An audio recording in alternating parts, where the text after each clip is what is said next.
अब बॉस, हमारे अगले महर्षि हैं महर्षि कणाद, और इनकी लिखी हुई दर्शन है वैशेषिक दर्शन।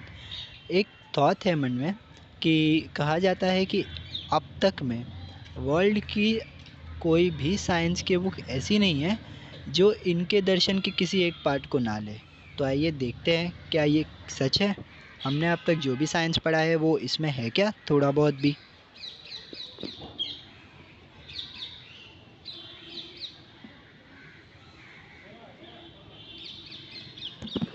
वैशेषिक दर्शन महर्षि कणाद के रूप में। वैशेषिक दर्शन की शुरुआत मैंने 1360 ईसी पूर्व में की थी।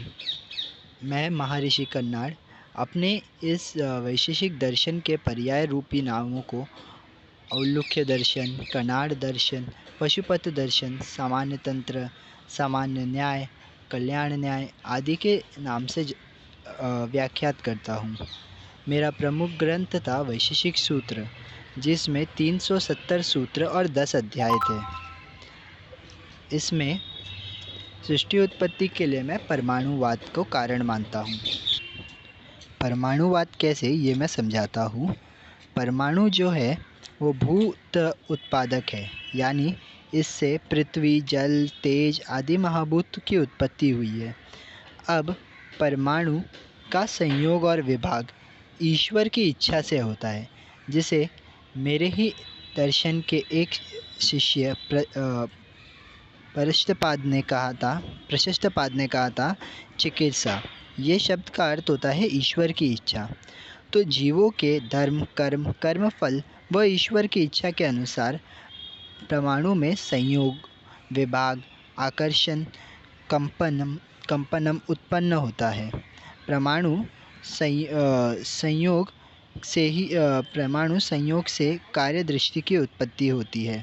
इसी कार्य दृष्टि से अनित्य दृष्टि की सृष्टि व लय का उत्पन्न होता है। यानी कि आपके मॉडर्न भाषा में कहे तो atoms will combine to make molecules, molecules will combine to form a state, that is all the states of matter. When I say Vayu, it's the gaseous state. When I say solid, it's the Prithvi Mahabhut. When I say liquid, it's the Jal Mahabhut. When I say the energy which is transforming from one state of matter to the another state of matter, that is the Tej Mahabhut. And where this all reaction is been occurring, the space inside the atom, the space wherever it is the Akash Mahabhut. तो इस तरीके से मैं महर्षि कणाद आपको सृष्टि उत्पत्ति का कर्म बताता हूँ। और मोक्ष के लिए इस ज्ञान को अर्जित करके कर्म फल से छूट के जो हम कर्म फल से छूट के ही हम ज्ञान मोक्ष की प्राप्ति कर सकते हैं। इसके अलावा मैं आपको षट पदार्थ सिद्धांत बताता हूँ, जो मेरी विशेषता है। इसमें मैंने पृथ्वी को समझने के लिए, पृथ्वी से मेरा मतलब है सृष्टि को समझने के लिए 6 अलग अलग पदार्थों में इसे विभाजित किया था। द्रव्य, गुण, कर्म, सामान्य, विशेष, समवाय। इसे ही षट पदार्थ सिद्धांत कहा गया है। तो षट पदार्थ में सबसे पहले 9 कारण द्रव्य आते हैं, जिसमें पंच महाभूत, काल, दिशा, आत्मा और मन है। तो अगर हम देखें तो हमारे शरीर में भी पृथ्वी, जल, वायु, तेज और आकाश महाभूत अपने अपने कार्य से शरीर को चलाते हैं। इसके अलावा इंद्रिय में भी इनका अर्थ दिखता है। उसके अलावा तेज महाभूत जो है वो इस ब्रह्मांड में 4 अलग अलग रूप में पाया जाता है। सबसे पहला है ओम। ओम जो है वो हमें जो दिखाई देती है अग्नि वो है। फिर दिव्य वो है जो आकाश में, जैसे सूर्य की जो अग्नि है वो दिव्य है। फिर ओदय जो हमारे पेट की अग्नि है। और आकरज जो हमें मेटल्स में, यानी कि धातुओं में जो चमक दिखाई देती है वो। यहाँ पे जो आकाश महाभूत है उसके शब्द गुण को मैंने अपने गुण में नहीं माना था, जिसे प्रशस्तपाद ने बाद में जोड़ा था। खैर ये बात की बात है। फिर इसके बाद में काल यानी कि समय टाइम, और दिक यानी दिशा यानी कि स्पेस। फिर इसके बाद में आत्मा यानी जहाँ मैं जीवात्मा परमात्मा की बात करता हूँ, और मन। इसके बाद आता है गुण। तो मैंने आप लोगों को टोटल 17 गुण बताए थे, और बाकी के जो 7 गुण हैं वो प्रशस्तपाद ने बताए थे। तो इस हिसाब से वैशेषिक दर्शन में टोटल 24 गुण होते हैं। तो एक एक करके शुरू करते हैं। सबसे पहला गुण जो है वो है रूप। तो रूप जो होता है वो चक्षु इंद्रियों से देखा जाता है। आप अगर सोचो तो आप 7 रंग देख पाते हो। शुक्ल यानी वाइट, उसके बाद में नीला, रक्त, लाल, पित्त, हरिता, कपिला, क्षीरता। तो ये जो रंग है 7 रंग, ये आपको आपके चक्षु इंद्रिय से दिखते हैं। इसके बाद आता है रस। रस आप अपने रस इंद्रियों से लेते हो। 6 प्रकार के रस हैं: मधुर, अम्ल, लवण, कटु, तिक्त, कषायक। फिर उसके बाद में आता है स्पर्श। तो आप स्पर्श अपने स्पर्श इंद्रिय से करते हो। 2 तरह के स्पर्श होते हैं, उष्ण और शीत। फिर इसके बाद में आता है गंध। गंध आप अपने घ्राण इंद्रियों से करते हो। 2 तरह के गंध होते हैं, एक सुराबी और एक असुराबी, यानी एक जो अच्छा है और एक जो आपको नहीं पसंद है। फिर आता है संख्या। संख्या का अर्थ होता है गणना। यहाँ पे आप कैलकुलेशंस करते हो। गणना आप शुरू 1 से करते हो और अनंत तक जाते हो। फिर आता है परिमाण। परिमाण में आप मेजरमेंट के अलग अलग चीज़ों को जो यूज़ करते हो।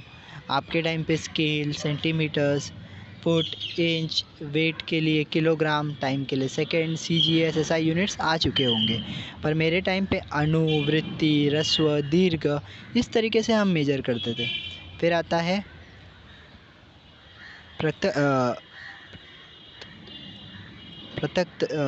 पृथक्त्व, जिसको मैं डिस्टिंग्विशिंग फैक्टर कहता हूँ कि एक, अनेक। और फिर आता है संयोग।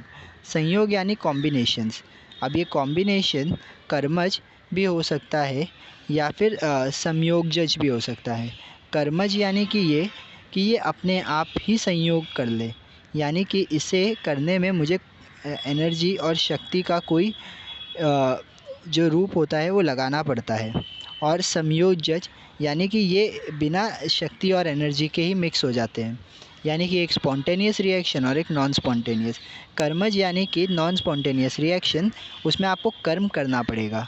और संयोगज में आपको कर्म नहीं करना पड़ेगा।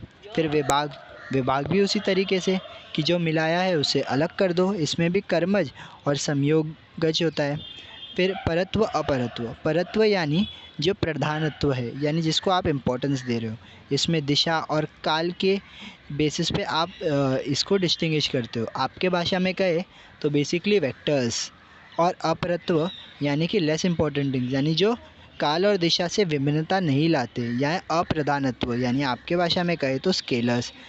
फिर आ जाता है बुद्धि। बुद्धि यानी कि ज्ञान। मेरे हिसाब से 2 तरीके का होता है, एक होता है स्मृति और एक होता है अनुभव। फिर आता है सुख। तो आपकी वेदना के अनुकूल काम करना सुख है, यानी अकॉर्डिंग टू योर कम्फर्टनेस। और आपके डिस्कम्फर्ट के हिसाब से काम करना दुख है, जो अगला पॉइंट है। फिर आ जाता है इच्छा। इच्छा यानी कि आपके डिज़ायर्स, आपकी मनोकांक्षा। फिर उसके बाद में आता है द्वेष। द्वेष में जेलसी, ये सब। द्वेष आपको दुख देता है। फिर इसके बाद में आता है प्रयत्न। प्रयत्न यानी काम करने की काम करने का अटेम्प्ट्स। इसमें इसके बाद आ जाता है शब्द। शब्द जो है, ये शब्द से आगे का जो है ये प्रशस्तपाद ने बताया था। शब्द जो है वो स्रोत इंद्रियों से लिया जाता है। इसमें भी 2 होता है, एक ध्वनियात्मक और एक वर्णनात्मक, यानी एक अक्यूस्टिक साउंड और एक मैकेनिकल साउंड। फिर अगला जो गुण था वो है गुरुत्व, यानी ग्रेविटी यानी हैवीनेस। फिर आता है द्रवत्व। द्रवत्व यानी लिक्विडिटी। इसको भी मैंने 2 तरीके से क्लासीफाई किया है, एक स्वादिक और एक नैमित्तिक। स्वादिक यानी जो मोबिलिटी में ज़्यादा हो, जैसे कि वाटर एंड ऑल। और नैमित्तिक यानी कि जो मोबिलिटी में कम हो, जैसे कि घी एक्सेट्रा। फिर इसके बाद में आता है स्नेह। स्नेह यानी कि ऑयलीनेस। फिर आता है संसार।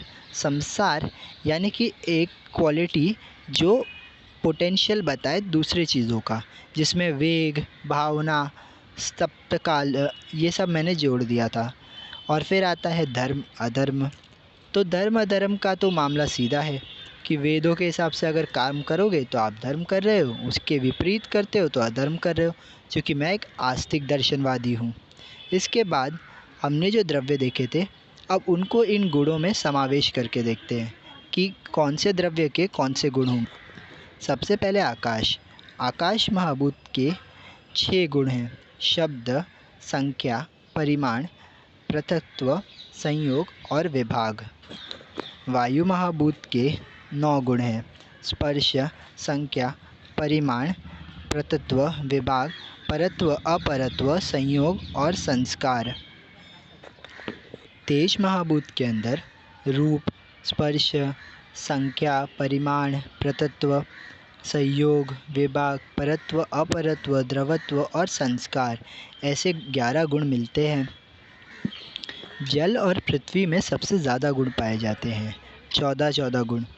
तो जल में रूप, रस, स्पर्श, द्रवत्व, स्नेह, संख्या, परिमाण, पृथक्त्व, संयोग, विभाग, परत्व, अपरत्व, गुरुत्व और संस्कार प्राप्त होता है। और पृथ्वी महाभूत में रूप, परिमाण, अपरत्व, रस, परत्व, गुरुत्व, गंध, संयोग, द्रवत्व, स्पर्श, विभाग, संस्कार, संख्या, परत्व, ये सब पाया जाता है। ये हो गए हमारे 5 महाभूत। अब आता है अगला जो है काल। तो काल में संख्या, पृथक्त्व, विभाग, परिमाण और संयोग। दिशा में भी संख्या, पृथक्त्व, विभाग, परिमाण और संयोग है। आत्मा में बुद्धि, सुख, दुख, इच्छा, द्वेष, प्रयत्न, संख्या, परिमाण, पृथक्त्व, संयोग, विभाग, भावना, धर्म, अधर्म है। और मन में संख्या, परिमाण, पृथक्त्व, संयोग, विभाग, परत्व, अपरत्व और संस्कार, इस तरीके से गुणों का समावेश है। इसके बाद जब मैंने कर्मों को बताया तो 5 तरह के कर्म होते हैं। उक्षेपण, जिसमें आपके भाषा में कहो तो एलिवेशन या एबडक्शन। फिर अक्षेपण, जिसके आपके भाषा में डिप्रेशन या एडक्शन। फिर अंकुचन यानी फ्लेक्शन। फिर प्रसरण यानी एक्सटेंशन। और गमनम यानी कि लोकोमोशन या any of the movement what you are doing other than above 4। फिर उसके बाद में सामान्य। सामान्य भी मैंने 3 हिस्सों में बांटा है। एक है पर, जिसमें 2 सामान्य वस्तुएं पूरी तरह सामान्य हो। अपर यानी इनका कोई एक गुण तो हो, और परापर यानी 50-50 कुछ सामान्य हो और कुछ ना हो। फिर आता है विशेष। विशेष यानी भिन्नता। और फिर आता है समवाय। समवाय यानी रिलेशन। तो समवाय यानी मैंडेटरी रिलेशनशिप, पर असमवाय यानी नॉन मैंडेटरी रिलेशनशिप। और निमित्त कारण यानी सपोर्टिंग रिलेशनशिप्स। इसके अलावा अभाव, जो मेरे शब्द पदार्थ में नहीं आता, वो भी माना गया था। अभाव यानी एक्सपीरियंसेस, जिसमें ससर्ग भाव और अन्योन्य भाव यानी रियल और नॉन रियल अभाव माना गया था। फिर आता है प्रमाण। तो 2 प्रमाण मेरे हिसाब से होने चाहिए, एक है अनुमान प्रमाण और एक है प्रत्यक्ष प्रमाण। इसके बाद में असत्कार्यवाद और पिलुपाकवाद, ये दोनों बहुत ही बड़े सिद्धांत हैं जो वैशेषिक दर्शन ने दुनिया को दिए।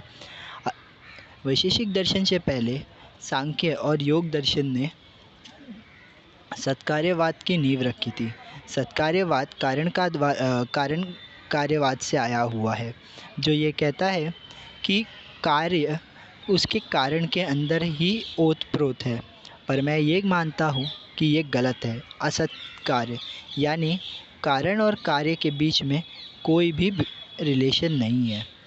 उदाहरण के तौर पे, अगर कारण और कार्य में, जैसे उन्होंने कहा था कि जो घड़ा है मिट्टी, वो मिट्टी से बना है, तो मिट्टी के अंदर वो कारण था जिसके कारण घड़ा बन पाया।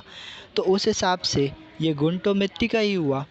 तो फिर अगर पानी लाना होता तो मैं घड़े का ना उपयोग करके मिट्टी से ही पानी ले आता। कहने का उद्देश्य है कि कारण और कार्य भिन्न है और इनको एक नहीं समझना चाहिए। और अगर ये एक ही होते तो समाज में इन दोनों को अलग अलग नाम से क्यों बुलाया जाता, इसको एक ही कर देते। और ऐसे बहुत से तर्क मैंने दिए हैं। फिर पिलुपाकवाद। पिलुपाकवाद जो है, पिलु का अर्थ परमाणु ही होता है और पाक यानी डाइजेशन यानी ट्रांसफॉर्मेशन। यानी पिलुपाकवाद में मैं बताता हूँ कि मॉलिक्यूलर ट्रांसफॉर्मेशन के वजह से ये केमिकल रिएक्शंस होती हैं, जिसे आप लोगों ने भी बहुत अच्छे से समझा होगा। हालांकि इसको चुनौती न्याय दर्शन में पिटरपादवाक से दी जाती है, पर मेरे हिसाब से तो यही सही है। इसके अंदर 3 स्टेजेस होते हैं। सबसे पहले तो अगर मैं कोई रिएक्शन कर रहा हूँ तो सबसे पहले उसमें उष्ण गुण आना चाहिए, यानी तेज महाभूत।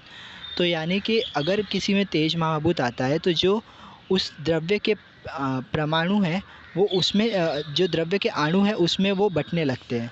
यानी कि पंचाणु जो रहेगा वो चतुराणु, वो त्रयाणु, फिर द्वयाणु, और उसके बाद में अणु बन जाता है। फिर दूसरे स्टेप में वो अणु परमाणु बन जाता है, यानी टू इट्स स्मॉलेस्ट यूनिट। और फिर तीसरे स्टेप में फिर उसका संयोग होता है और एक नया द्रव्य बनता है। मेरे हिसाब से यही सही है। अब आयुर्वेद से जब इसका मेल देखा जाता है तो आपने भी जड़ पदार्थ को स्वीकारा, मैंने भी स्वीकारा, पर यहाँ पे ये बात कहना ज़रूरी है कि आपने अलग तरीके से स्वीकारा है। चरक आचार्य ने इसे थोड़ा अलग कर दिया। फिर इसके बाद में 9 कारण द्रव्य आपने भी माने जो मैंने दिए थे। फिर इसके बाद में 24 गुण में से 22 गुण तो आपने मान लिए थे, धर्म नहीं माना था।